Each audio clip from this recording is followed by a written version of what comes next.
Hello, hello, hello, and welcome, my Leo collective Sun, Moon, Rising, Venus signs. Welcome to your soulmate contract read for September 2020 or Timeless. I am your reader, Angelo, lYONS, Mal, for short, professional witch, professional intuitive, president of Drawing the Circle Productions, Leo Rising, the Archangel of lYONS, Angelo, lYONS. But you can call me Mal. Hi, my subscribers. Thank you so much for following along. Being very, very delighted in serving you up these soulmate reads. We are doing the extended reads on Vimeo for this series as well. Those twin flames nearly killed me, but that's okay. These are the reward. Right, so if you are new to my channel, please do consider liking, subscribing, hitting the notification bell, and you can find out what all of that stuff is about. Twin flames and soulmates have been redefined by the spiritual teacher Matt Kahn. Go check out his YouTube channel, Matt Kahn, All for Love, Matt Kahn. It's one of the other names. But we are actually using his healing mantra deck as one of the cards in this spread, so you might want to check them out. There's some links in the description box below explaining the new definition of soulmate and contract and soul contract and all that stuff. And that's what this reading is about. We are looking at a happy, healthy, wealthy, wise, intimate, sexual, romantic soulmate contract between a Leo, Sun, Moon, Rising, Venus sign and another of some way, shape, or form. We're going to be looking at divine feminine on this side, divine masculine on this side, like party number one, party number two in a contract. Has nothing to do with biological gender or gender preference. It's just what you consider yourself to be. Like when I'm reading, I'm divine feminine in the bedroom, divine masculine, just how it works. For me at least, right? Everybody's got that own delicate gender fluid balance in terms of yin and yang, right? If we were in the East talking about this, it would have nothing to do with genitalia, really. I mean, it would, but just not overtly, right? So that being said, we're looking at a soul contract, soulmate, different than twin flame. You help each other heal. Very different than a soulmate contract. They're symbiotic, they're satisfying, but they're not all sexual romantic, right? These readings are, but do keep in mind, like, for example, my mother and I have a soulmate contract. My father and I had a twin flame contract, so you have more than one. You may have many, many, many twin flames and soulmates in one lifetime, let alone repeaters from lifetime to lifetime. You with me? So let's have a look and see what you got. Focus on your breath. Remember, this is a general read. Take what resonates, leave what doesn't. Check your other signs, because if this is your sun sign, then your moon sign might have a total different take on this, but one that should be able to be integrated in terms of archetypes and guidance, etc. In other words, these readings are about how to help you manifest a happy, healthy, wealthy, wise, intimate, sexual, romantic soulmate contract. By as you heal yourself, you are helping your soulmate heal due to the quantum entanglement of a soulmate contract. It's how it works. That's why when you come together, you're like, oh my God, you went through that too, right? It's like you've been doing parallel lives, because you're not. It's a long story, is what it is. So pay attention, figure out, feel out whether you are the divine feminine or the divine masculine. You may relate to both, right? But if you do the healing work, giving yourself the love that you need, not only are you healing yourself, helping your soulmate heal whether or not you have met, you're also helping heal the collective of all life on planet Earth during a time where love is really needed more than anything else. Wouldn't you agree? Yeah. It's all holographic. Boogie, yogi, yogi. Let's do this. Take a nice deep breath. All the decks that I read are at the bottom of the description box underneath those magnificent links, pointing you to do it towards some information that you might find helpful, not just on the path of true love, but in soulmate contracts. That being said, we're going to work with Caroline Mace archetype deck. Get one for the divine feminine, one for the divine masculine. What is the soul power being healed and developed in this soulmatey thing? Let's do this. Breathe. Best part, really. My collective pantheons, please. 2 cards, one for the divine feminine and one for the divine masculine in this Leo collective Sun, Moon, Rising, Venus sign. Happy, healthy, wealthy, wise, intimate, sexual, soulmate contract, right? Romantic, sexual. They've been working on this for a while. Please, who's the divine feminine? I'll do them face down. Just leave it in my hand. Thank you. And who is the divine masculine here. Just leave it in my hand. Great, face down. Now, either one of these could be the Leo. Both of them could be the Leo. One could be Leo Sun, the other Leo Moon. Keep in mind the shadow attribute that's written on the card is supposed to be triggery, right? Stuff you don't want to look at. That's usually what triggers are, things you don't want to look at.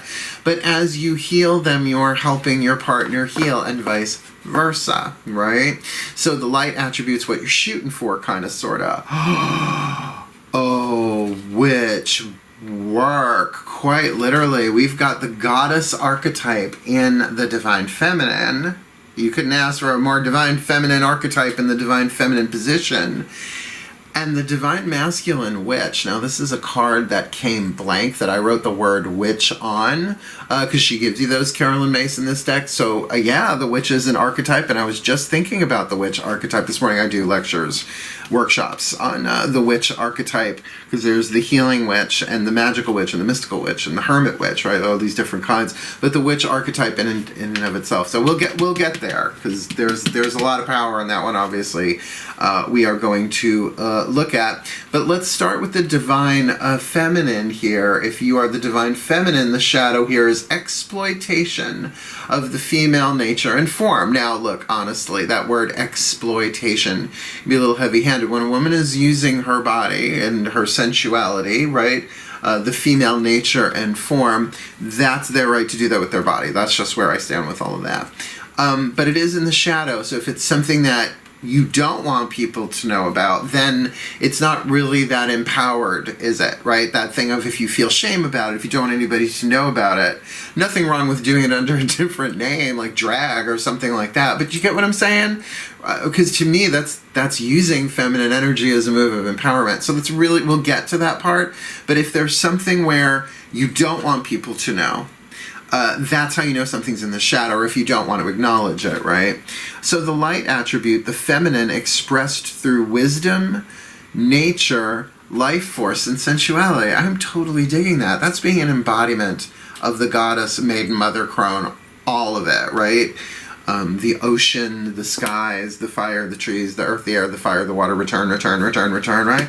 Feeling that lovely. And big time is just what's so interesting. That was the divine masculine, then would have the witch. Now, it doesn't have shadow and light attributes on here, but we know what the shadow and light attributes are of the witch because we've had it fed to us since birth, right? Just Elphaba and Glinda, if you want to go there, right? The wicked witch of the west and the good witch of the north, which really, Elphaba wasn't really wicked and Glinda wasn't that good. So, I can tell you the shadow attribute would be exactly that. The stuff that's done behind closed doors and secret midnight hours and hexes and curses and all that. But keep in mind, when it comes to boundaries, when it comes to self-esteem, trust me, I am a witch. Sometimes a witch has to hex to heal, right? It's an old thing to say, but it's really, really true. It's the same movement of energy. And if it comes down to banishing, for example, banishing is a blessing in disguise. So how often are curses hexes and hexes curses? It all depends on which side of that you're playing too. I heard a while ago, not too long ago, a month or so ago, from from the higher ups, blessing or curse, it's all the same to the gods and the archangels, because so often we see something as a curse that ends up blessing us and vice versa. And that's the nature of this world. But I will say there's a real shadow thing here with the witch being accused of something that they did not do. Like, that's why people have been called witches that were never witches, right? It was just used as a scapegoating kind of thing. So there is that shadow side of it, of attracting to you, so perhaps some bad press, some accusations that you had no... It wasn't even in your energy field. In other words, you become a projection screen for other people's power. So just be aware of that, right? If you are the divine masculine witch here, which would mean more yang in your magic, probably more overt or external. Keep in mind, you don't have to be a witch proper to have the witch archetype, right? Because what's the light side of it? It's about service. You never had a community of witches. You had a community of pagans with one witch. Sort of like shaman. You never really had a community, a tribe of shamans. Maybe a group that was part of the larger, right? Because you consider that maybe like a coven or a circle within the larger tribe. But this is the wisdom, right? Which comes from the word wisdom. It's like what mushrooms to eat for what? Like if it's stew, those. If it's poisonous, you want to kill something, those. You want to see the music for a couple of days, eat those, right? Passed down generation to generation to generation from witch to witch. And now with the internet, that is, of course, exploded because it's been able to pass that stuff down. But it's living wisely and well, right? In service and, of course, in shadow. It would be working in secret to the detriment, to the disempowerment, to the sabotage of oneself or another. And in the quantum, we're all one. That's why I'm not, I don't consider black magic or white magic anymore. It's all just unity, right? But intentionally doing harm is just doesn't make sense in the quantum field. And there's enough of that going on anyway. Rather be the counterbalance. You with me? See how that could go either way? So by the way, the relationship of the witch to the goddess is sort of legendary. Just gonna say, on the divine feminine side of things, very interesting read, my Leo brothers and sisters. Let's keep going. I could spend days talking about those two, but I won't. Breathe. My angels and archangels, please, through the Healing with the Angels Oracle by Doreen Virtue. I need 2 cards. What are the angels that are walking with these two before I get the oracles and the tarot really on the table here, please? Who is the angel that is working with a sign to the divine feminine goddess in... Oh, that was close. In this Leo collective sun, moon, rising. Nope. In this Leo collective sun, moon, rising, Venus sign, soulmate, contract, happy, healthy, wealthy, wise. Same for the divine masculine witch here, please, my angels and archangels. Let's see who is assigned to them. Well, he's been making quite an appearance lately. Archangel Michael is walking with the goddess here, which is very interesting considering, well, I mean, the angels don't belong to any one religion or tradition, mind you. They are named in Hebrew, right? The El, the shining. So I believe Michael is he who is like or unto like a God or something like that. But I always think of him as the Archangel of Truth. So it does feel like, why would Archangel Michael be called in? To protect, right? To guard, but I really, really feel, particularly because we're going to be using a deck used just for the vibration of Archangel Michael, the Blue Angel Oracle coming up, that this will make more sense when we get there. But tuning to it, it does feel like a guardian, like that, like Archangel Michael maybe creating a field of truth around this, trying to, what would Archangel Michael do? Protect you so that you could see the truth, so that protect you from deception, maybe not from your own shadow, but remember the iconic image of Archangel Michael with the sword and his foot on the throat or the head of the devil, right? So truth versus illusion, but illusion is not a thing, and truth really has no opposite then, right? So it's a tricky thing. Tricky thing. So the goddess with Archangel Michael and the witch with balance. Find balance. Oh, Granny Weatherwax. Find balance. Find the still point. The angel of balance helping this witch find the balance perhaps between the hex and the blessing, right? The woe and the wheel, as you will, W-E-A-L, the wise working and the not so wise working, how to balance their power. And I am feeling the divine feminine masculine balance here, because particularly if someone's in a soulmate contract with a goddess archetype, then as a divine masculine, how do you balance that? Wisely, one would hope, right? Making wise, powerful decisions, but to keep your balance, because gods usually attract worship. And I don't know that I worship my gods. I love my gods. They don't ask abject worship or sacrifice from me, but I work for them. So the sacrifice was made long time ago in this life, when I gave them my lives to do with as they wished, in perfect love and in perfect trust. And yes, that is a Wiccan thing, but I ain't Wiccan no more, so I guess that part of the vow still holds. Good. All right, so very interesting. A goddess who walks with Archangel Michael, a witch who walks with the Angel of Balance. Let's see what's going on here through the Kuan Yin Oracle. Now, considering that Kuan Yin is considered a goddess, right? Many would consider her a bodhisattva, but, you know, tomato. In the higher vibrational scheme of things, who knows? We'll know when we croak, maybe, right? So let's ask Kuan Yin what she thinks y'all need. Nice deep breath.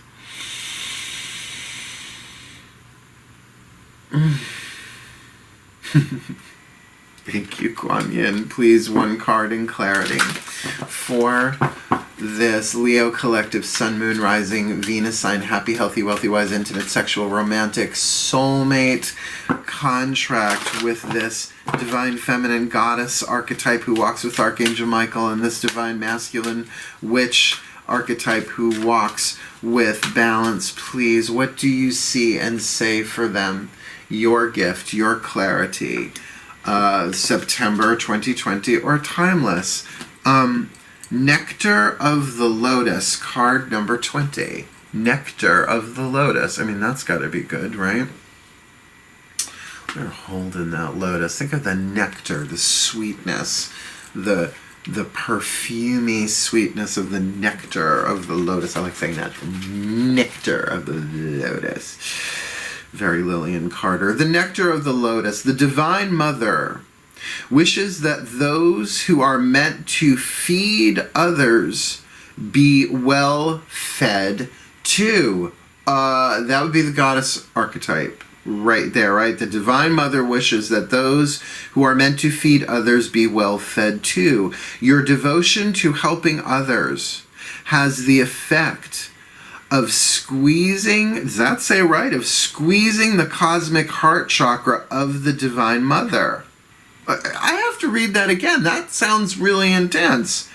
Your devotion to helping others has the effect of squeezing the cosmic heart of the Divine Mother. From her heart drips nectar, sweet, sustaining, life-affirming energy that feeds you and allows you to nourish many souls.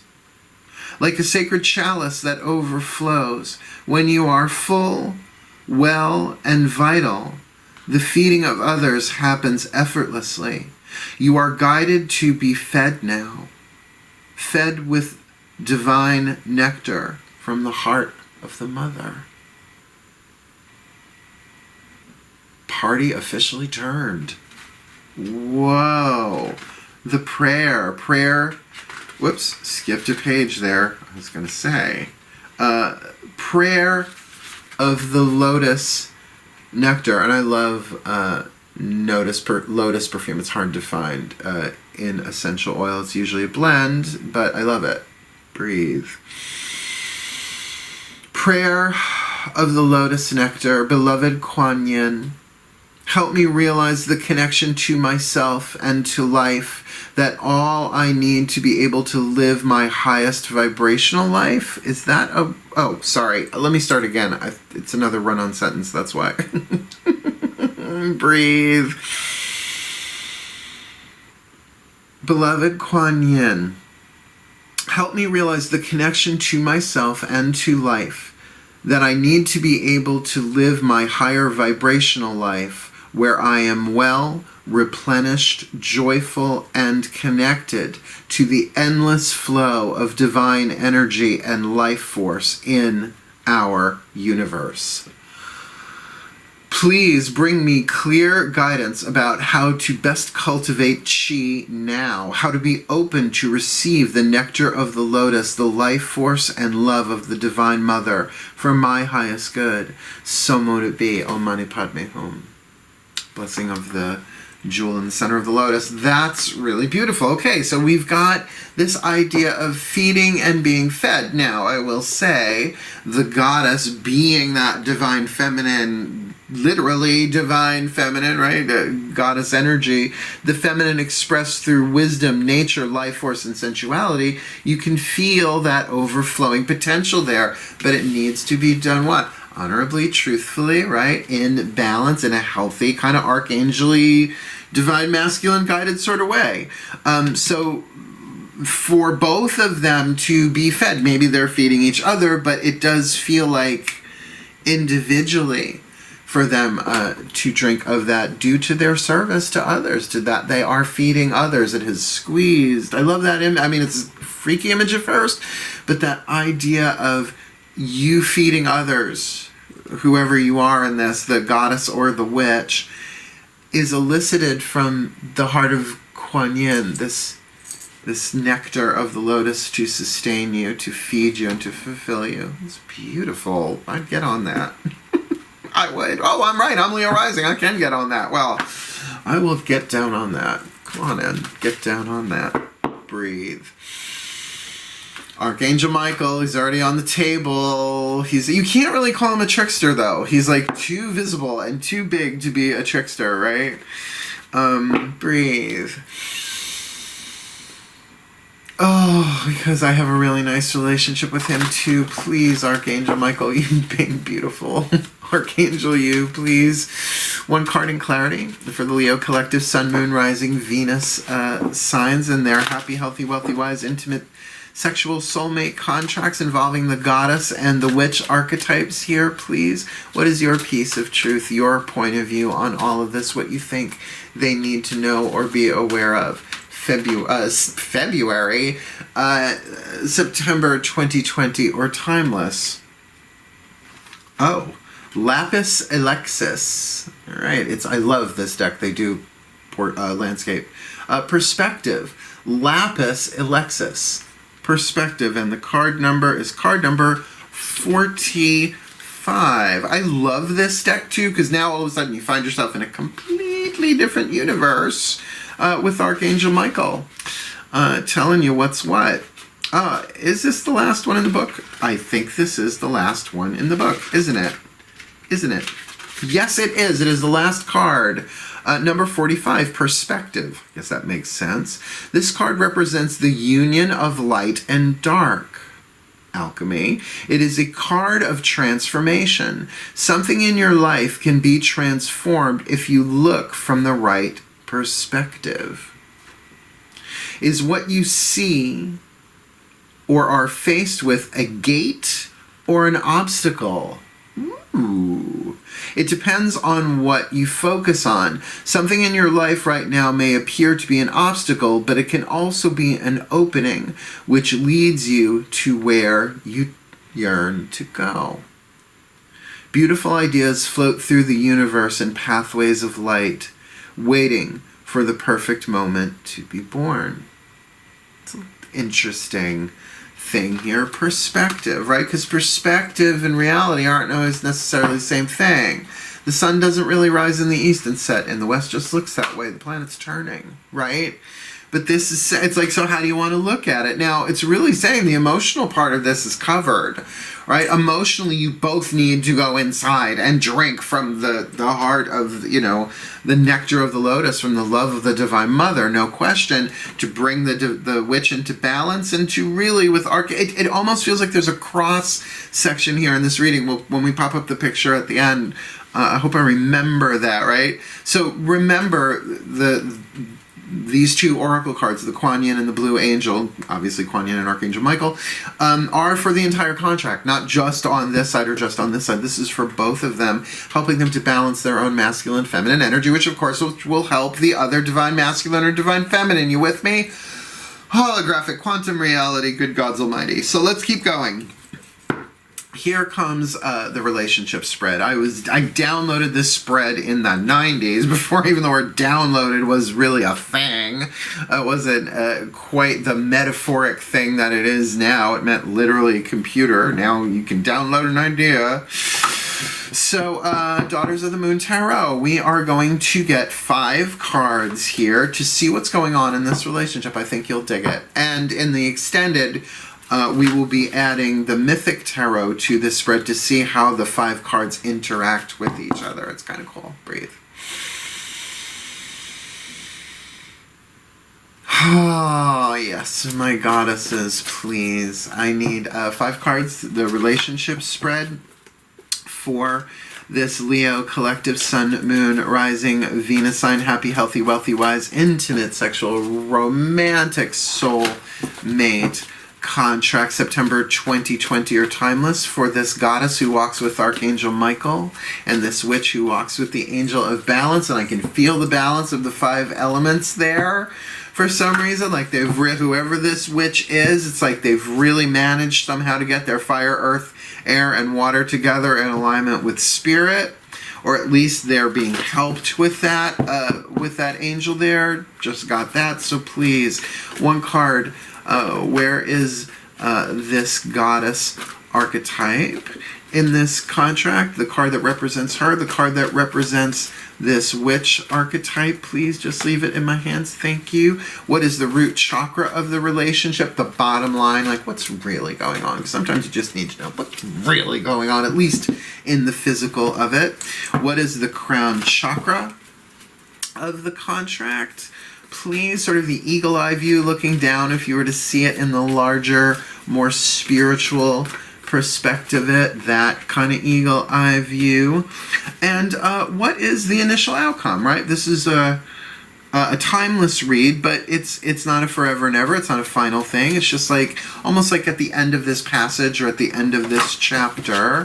What is the initial outcome for, almost had that one, for this Leo collective sun, moon, rising, Venus sign, happy, healthy, wealthy, wise, sexual, intimate, romantic, soulmate contract? Wow, you do not want to give me that one yet. There we go. Please leave it in my hand. There we go. I wait until it clicks into my hand.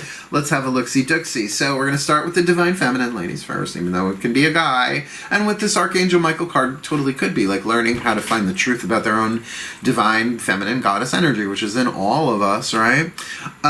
So the card that represents them is the goddess herself, Kuan Yin. Now she's on the table, right? So we've got both Archangel Michael with the Archangel Michael Blue Angel, the Kuan Yin deck with Kuan Yin right there. So we are looking at a very synchronistic thing, which I would think this goddess has access to both the nectar of the lotus and lapis excelsis, EXELSIS, in case you want to look that up. I mean, lapis, all I can think of is lapis lazuli. Excelsis, all I can think of is Excelsior. Stanley, bless your heart wherever you are. But with that perspective, feels like this Divine Feminine's kind of going with the flow, right? 9 of Cups, wish fulfillment, in alignment with the higher vibrational spiritual stuff. I mean, it's a feminine family archetype, but the goddess, you could, along with the god archetype, put them in the divine family of archetypes too. That's why, you know, we have these Jungian delineations, but archetypes are energy routing systems. They grow and evolve and change. Like the networker didn't really, well, the networker always existed as a sub-archetype of the messenger, right? But the computer geek, right? But that's an archetype, right? So they're created. I mean, the hall of archetypes must be like huge. So 9 of Cups, definitely getting their wish fulfillment here is all about their wish fulfillment, going with the flow, feeling fine. I like her. Let's see. The Divine Masculine here, right? The Witch and Balance. Now keep in mind, I can relate to either one of these so far for myself. Now here, interesting, we have the 7 of Cups. Now in this deck, it's called jealousy. But the 7 of Cups, I get jealousy in the sense that if you have... if other people have options that you think you don't, because isn't that really what 7 of Cups is about? It's about emotionally based options. Like, I want to feel that. How come they have that and I don't, right? It can be very upsetting, hence that image, right? And I just love that they're martini glasses of all things. The cups are martini glasses, kind of trembling and rumbling at her rage. But isn't that what the 7 of Cups does, though? That there is emotional movement in the 7. Like, 7s are usually numbers of change. Well, 5s are change, 7s of transformation. But along with this can be that very, very, very has a lot of feelings about this divine goddess thing, but they're trying to keep it in balance. See, envy and jealousy are not absolutely the same things to me. Envy is a deadly sin. I would say this is not that. I would say what this is really, really, really, really wanting, but really, really, really not knowing how to have, right? Like seeing it as a castle in the sky, not just an option, but a dream, and perhaps a touch of a fantasy there. This will definitely get clarified in the extended.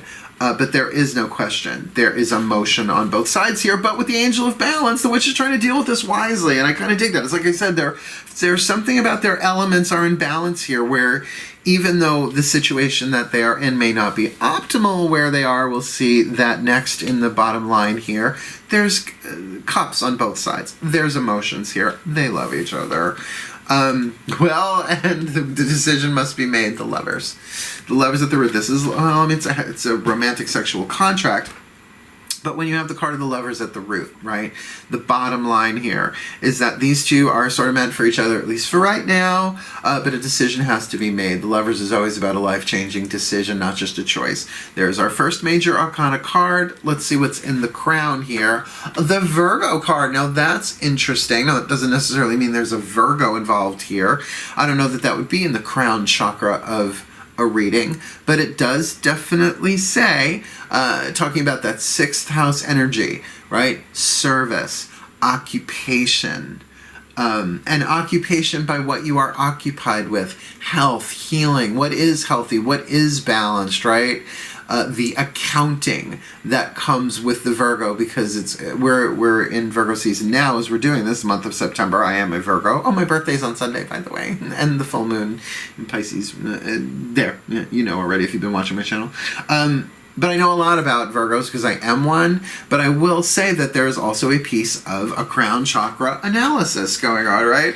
A gathering of information, a going slow on this. Mutable earth, changes are happening, but it really feels about bringing this into balance, into health. Now, if that were Libra, we would have it more of a mental balance. This does feel like there is a great service going on too in between these two, and it's like in the nectar of the lotus, getting that thing of let those who are feeding be fed, right? So this might be even saying a spiritual service to both of them, because I get that this might be a little bit of a rare contract, a goddess and a witch. I've never seen these two come out together in a reading. At least a relationship-based reading, ever. It's different if someone's casting their chart of archetypes, right? Wow, so what's the initial outcome here? 3 of Cups, bonding, not the 2, but 3 of Cups, so deeper emotional bonding. And I've got to say, water, water, water across the board here. With the lovers at the root and the Virgo card at the top, absolutely. This decision is being made of what to do next. Do we take this further? Because I can feel it. The witch wants this, but wants it balanced, wants it healthy, doesn't mind maybe going slow, and really the bodhisattva of contentment and compassion, the 9 of Cups, the wish fulfillment, willing to go with the flow, but I could also see where these two would be relishing in the emotion of this right now, but hovering above them is the practicality of what are we going to do about this? What are we going to do about this? How do we bring this into the details, like the how, when, and where, right? The how, when, and the how, where, and when of it all, right? The specifics of it, the details, the mutable earth, how this is going to change their lives. But again, whether what you're going through is a block or a gate, right? A gateway. Look where we are on planet Earth with 6 feet, you know what I mean, right, and cover your face, you know what I'm talking about. I just have to be careful on YouTube, right? You all know that by now. We have to be careful on YouTube if we're monetized, and I am, so I'm being careful. That this is an opportunity here, and an opportunity to be fed from within, and maybe even feed each other some of that love stuff, right? Very nurturing. We have 2 more cards left. And then we'll jump over. Well, I'll put up a picture. I'll get the overview, and then we will hop over to the extended if you want to join me there. It's only $5. But you're getting at least 10 other cards. And I can see, like, I want to clarify that Lapis Alexis. Definitely the Nectar of the Lotus. I want to clarify it. And I can clarify it with any of the other decks, so it's fun. But we're going to get you the Healing Mantra card from the Healing Mantra deck, the Voices of the Ascended Masters. This is the only card they really have in this reading, in the extended reading. We Chuck Spezzano Love Pack all over with the Ascended Masters, major part of the clarification. So take a nice deep breath. Let's tune to the Masters. And the Masters of Soulmate Contract Law, which if you're going to ask, ask the experts, the specialists. Oh, please, my Ascended Masters, can we just get one card, the perfect healing mantra for this Leo collective Sun, Moon, Rising, Venus sign, happy, healthy, wealthy, wise, intimate, sexual, romantic, soulmate contract for September 2020 or timeless, please. What is their perfect mantra for this goddess archetype?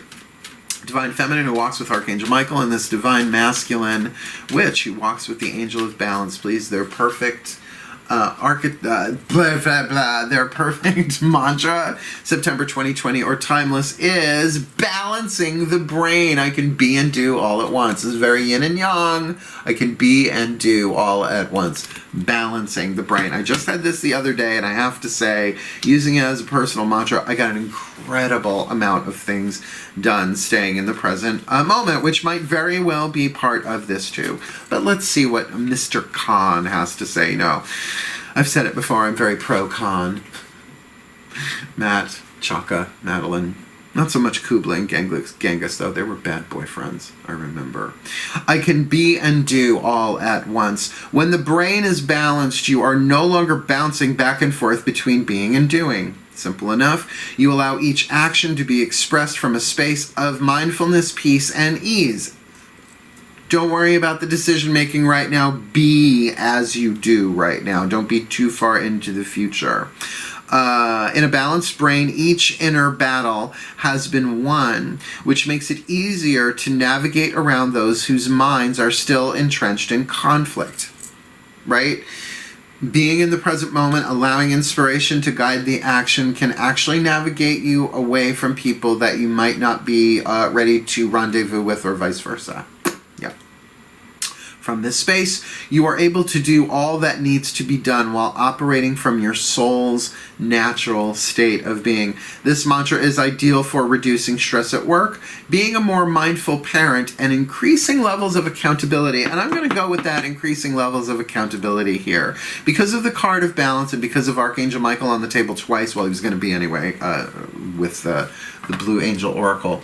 But there is something about accountability here, and with this Virgo card, right, we're kind of the accountants of the zodiac, although Libra really is that harvest, right, the first day of autumn, right, where the harvest has come in, but it has to be weighed. Still, I'm going to say the Virgo here, there is something about accountability here. What are you guys occupying yourself with? I get that you'd be very physically occupied with each other, but with this card of the Lovers, we're going to clarify that big time to see what is the decision there. And I think that's what I like about doing these extended reads, is because on Vimeo I can say anything. It's pay, right? You're paying the $5 for it, so we can really rock and roll, and it's not for kids. Last card down, though. Voices of the higher selves of both of them through the Whispers of Love Oracle. Nice deep breath.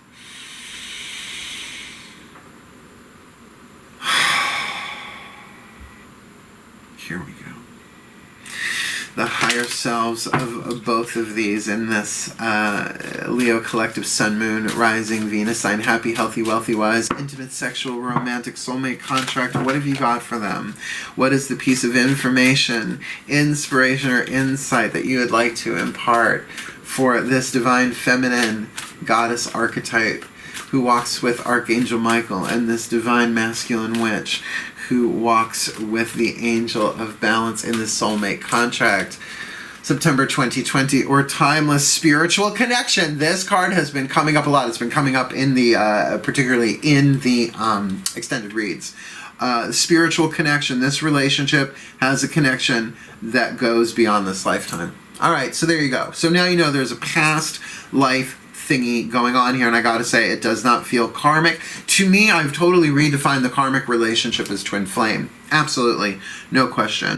That really resonates very, very strong within me. Why? Because you keep teaching each other how to love yourselves, how to heal yourselves, how to set boundaries, self-respect, all that stuff. This feels way more symbiotic. It's almost like they're on the same page, but they're just not speaking totally the same language.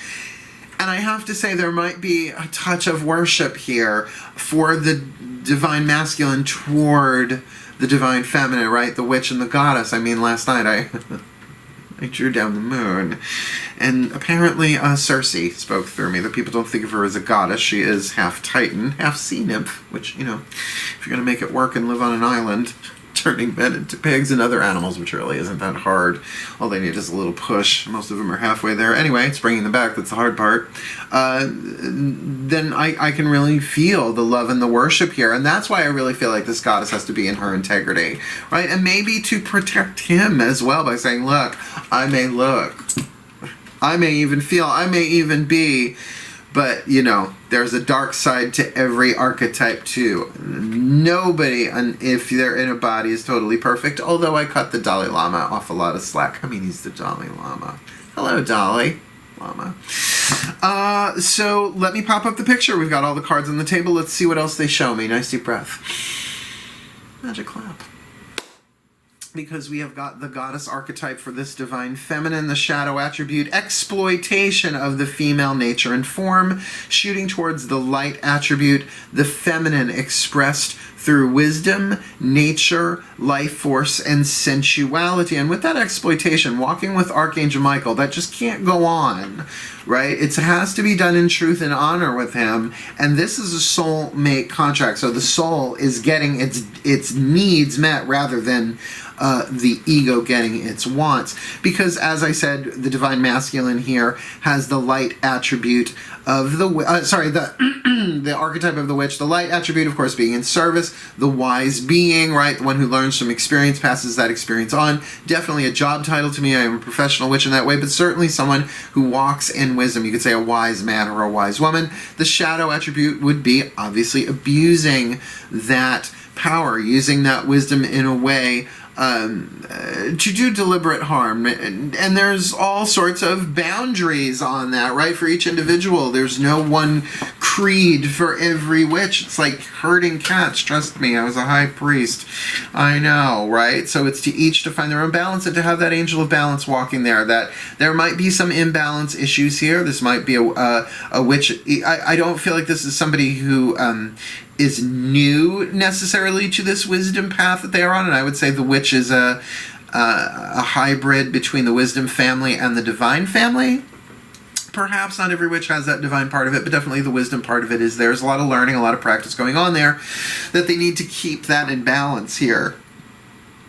Because with that Seven of Cups, right? Because she's got the Nine of Cups, that wish fulfillment. Like, she's in love. Like, I can feel that she's in love. She may not know exactly what to do about it, right? That's why balancing the brain, I can be and do all at once, sort of be in the present moment and allow things to rise up in an inspired, healthy way. But he's got that Seven of Cups. So if it is truly jealousy, if he's jealous of her power in some way, that is going to be a tricky thing. But I also feel like in that there is this yearning for union with the divine, that to bring themselves into balance, because they're going to help each other heal this. Remember, that's the foundation of a soulmate contract. So that's why I'm not so sure about the jealousy aspect there, but maybe an idealized version. Maybe has, right, that Seven of Cups, that dreamy sort of fantastic meaning of fantasy, perception and expectation here with this divine feminine, because she does, after all, have the goddess, but she needs to then stand in her truth and be like, look, buddy, I fart too, right? You know, just like to really, like, that's why people like want to put me up on a pedestal a lot, and I'm like, take it down a notch.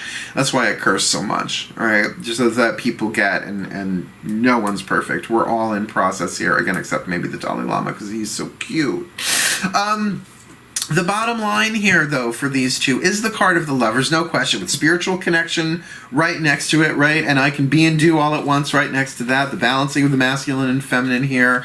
This really is a power couple, at least in terms of spiritual power, but with a major arcana card in the root chakra, the bottom line of the relationship, this is a big deal. This is a big place that they are in right now, but of course a life-changing thing is going on. If the decision has already made, they are in the crucible of that, because what's crowning here is the Virgo. There is, and even looking down, this does look like it's something healthy, something's balanced, something grounded. Remember, this is a Leo, right? There's Leo energy involved here, which is odd. I'm seeing no fire here, but we will absolutely check again for the extended to see what's going on with the Mythic Tarot I'll be using to clarify. We'll see if there are any wands going on here. But even if you want to say from the eagle eye view, there is something healing. They're helping each other heal, even if they haven't met yet. Although I think with that that Seven of Cups there, they probably know about each other at least. Maybe have seen across a circle or a room somewhere. But with that Three of Cups as their initial outcome here, definitely an emotional bond coming. This could be a flirtation that moves into something, but I think the attraction is pretty strong. And with the Lovers here, whether or not they have made the move to actually kiss or something like that, it feels like that might be the determining factor. It might only take a kiss with the spiritual connection. This relationship has a connection that goes beyond this lifetime, and then with balancing the brain, I can be and do all at once. It can sort of pull them out of any of the apprehension, any of the anticipation of what to do and how to do this, the self-consciousness of this, if they can really do just that. I can be and do all at once. Use that as a mantra to balance the brain, drinking from the nectar, right, of the lotus of the Divine Mother, and seeing all of this from a different perspective. I really do feel like these two are on their way to a happy, healthy, wealthy, wise, intimate, sexual soulmate contract, September 2020 or timeless. Lovely. I love this couple, and I'm kind of psyched to do the extended, and there will be a preview coming up at the end of this video. I took like the first 5-6 minutes or so you can see how those things start out, and the link is in the description box below. But let me give you the blessing in case this is where we part for right now. Breathe. May the Leo Collective Sun, Moon, Rising, Venus signs be blessed with all that they need in this happy, healthy, wealthy, wise, intimate, sexual, romantic, soulmate contract, September 2020, or timeless, that they may drink from the nectar of the lotus of the Divine Mother, being fed for all that they feed others, that they may experience from Archangel Michael, Lapis Excelsis, seeing things from a different perspective, what once appeared as an obstacle being truly a gate, that they can balance their brain, being and doing all at once, and diving into making the life-changing decision to explore this spiritual connection, this relationship that has a connection that goes beyond this lifetime for their well-being, for the well-being of all. May they be so blessed, so mote it be. And so it is. Thank you for watching. Again, please do like, subscribe, hit the notification bell, and comment if you want to help get my work out there. Feel free, of course, to share. Otherwise, the previews coming up next. Cool. So wishing you the very best and the very blessed in all of this, my Leonine friends. Hail, farewell, and blessed be.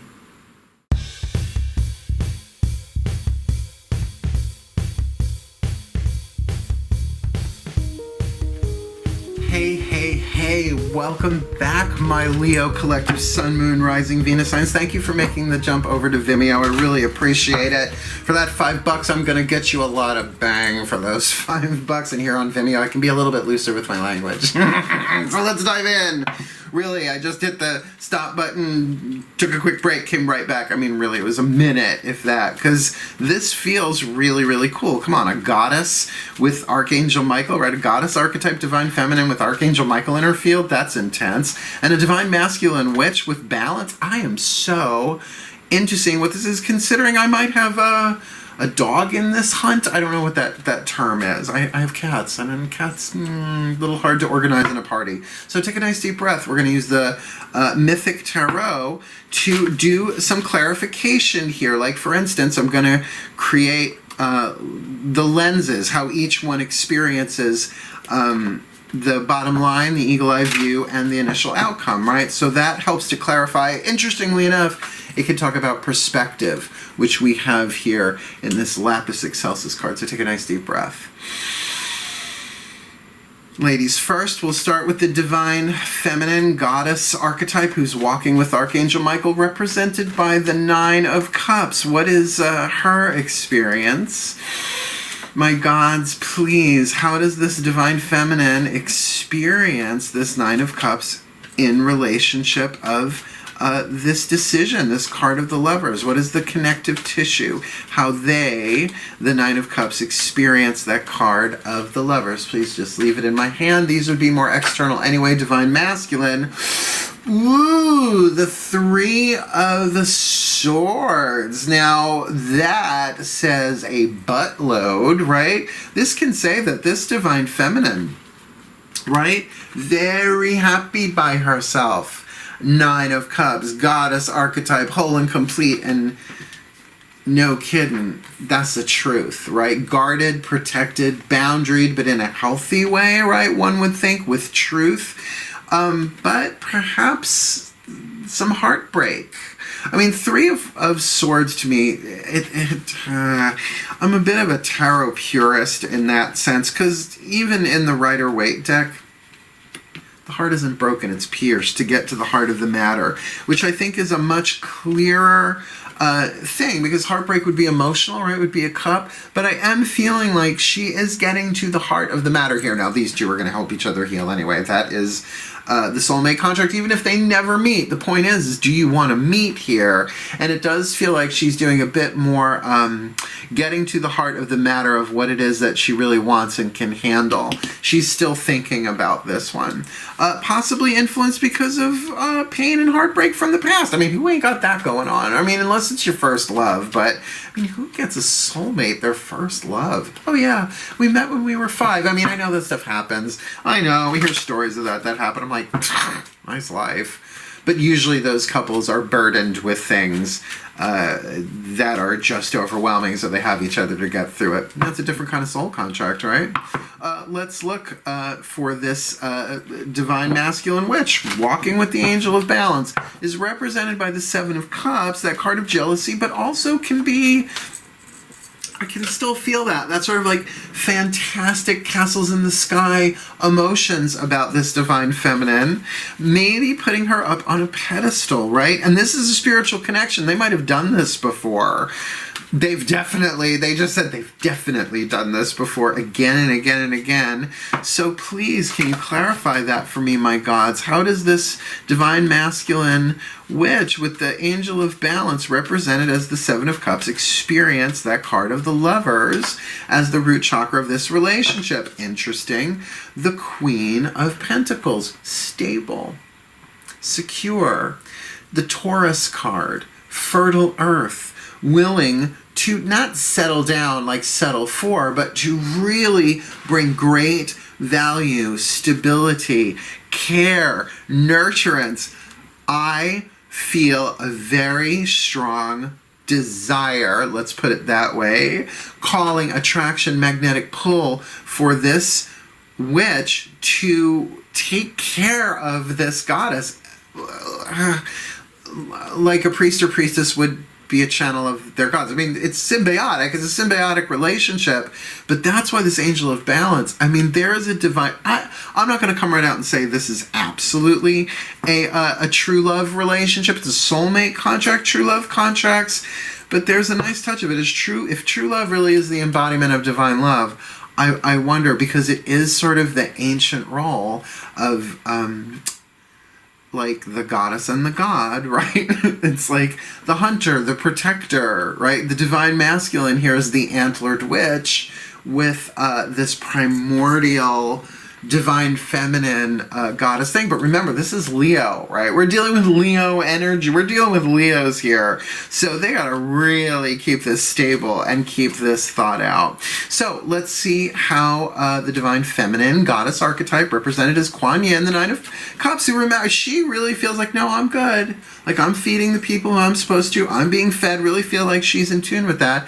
How is she experiencing that card of the Virgo, that eagle eye, right? That there's something practical and healing here, but what are they occupied with each other? It's affecting the health of this. Breathe.